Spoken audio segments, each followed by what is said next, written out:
Love tip from LoveBudi. Today we're going to talk about Muslim love, Christian love, Buddhist love from different religions, love from different people with different religious convictions. Now, does it really matter what religion you are to decide what kind of love you have, if your love is real or fake?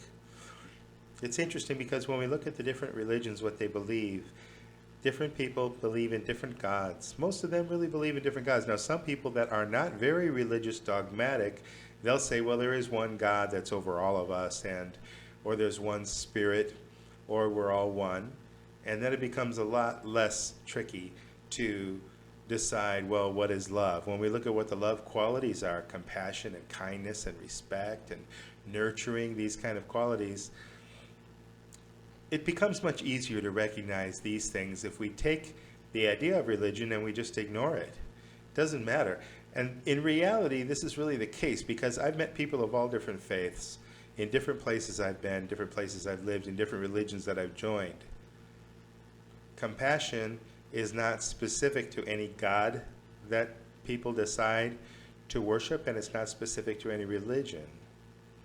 You'll find people that are loving and kind in every religion, and you'll find people that are not so loving and not so kind in every religion. So from my experience, religion has very little relationship to whether or not a person is a loving person, whether or not they're kind, whether or not they're honest, whether or not they care for you, whether or not they're respectful. It seems that there are so many people that I've met in different religions. Some of them are very devout. Some of them really believe their religion is the only true religion. But they're also very kind. They're very patient. But they'll have to draw a line. Because what happens if you have dogma that you believe in separates us? At some point, you're going to have integrity about that. And you're going to have to say, look, I can't say. For example, Christians will say this. A lot of times they'll say, it's up to God to decide your heart condition, whether or not you're a good person or not, whether you're going to go to heaven or hell. I'm not going to decide that. But if you don't believe in Jesus as your personal Savior, blah, blah, blah, blah, blah, then they go by their dogma, they go by their rules. So what happens if we do have religious convictions that are strong? As good as our heart is, we can become misled. In other words, as much as we know about loving, being kind to people, being respectful, being generous, nurturing people, and helping people, and truly being compassionate, as much as we might know about that, to the degree that our religious ideas, to the degree that our dogma is extreme, no compromise, no open arms and embracing, but more division. If you don't believe this, if you can't, if you're going to be eating pork, blah, blah, blah, whatever the particular dogma states. If you have hard and fast rules about that, there's going to be a point to where you're going to cut off the love because it's designed to cut off the love. The design of this dogma is to create tribalism.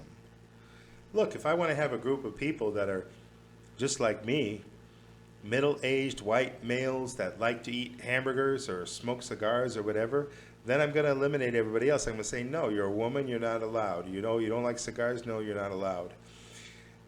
And to the degree that I create this tribe, then I can demonize others. I can say, look, because they're women, they don't understand us, they treat us poorly, we have to unite against women.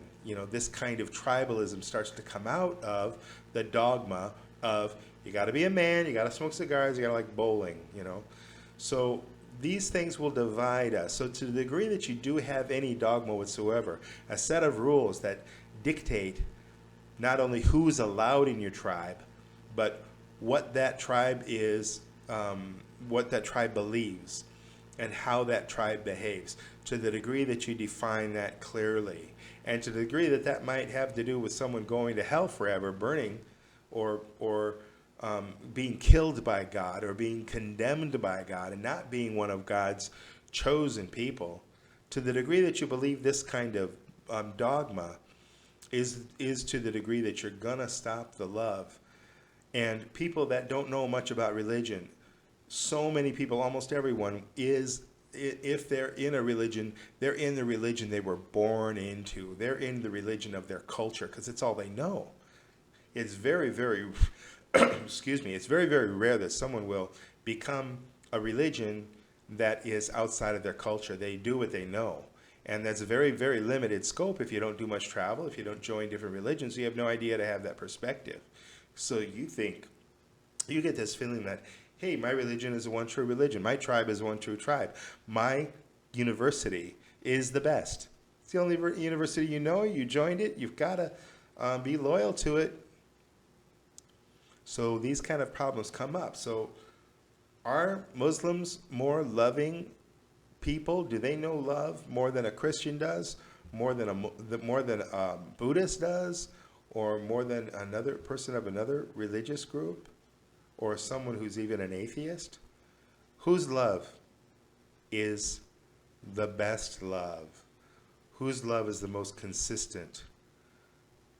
Whose love is the most passionate, the most reliable? It's going to be the people that have love as a priority over the dogma. And this can take a lot of courage because sometimes people have to stand up to God and say, wait a second. They have to stand up to their church, they have to stand up to their family, or they have to stand up to their community. They have to say, wait a second. If this piece of dogma is going to separate, if it's going to create enmity, it's going to divide people, I don't believe it, I don't go for it. And that's what I had to do. After my experience in different religions, I had to realize these rules, they're not from God, and if they are from some God, I have no interest in worshiping that God. Do with me what you will, but I'm not going to become a hater. I'm not going to become a divider, and I'm not going to fall into that dogma. Well, lo and behold, when I finally stood up to that, I realized this was all fabricated by people that try to control your mind. It has nothing to do with any God, any righteous, supreme being. In fact, the only real thing out there that I've ever found was love. And love doesn't care whether or not you eat pork. Doesn't care whether or not you accept Jesus as your personal Savior. Doesn't care whether you follow any dogma or any other rules. Love itself is unconditional. It's us that make up the rules. It's us that have conditional love. And it's our job to learn to love each other regardless of our differences, regardless of our challenges, regardless of our weaknesses, to find a way to love ourselves and each other. That's what we're here for. Don't let dogma from religions mislead you. Love should always be the first thing. Love should always come first. Love should be our foundation, our center, our decider for what we're going to do.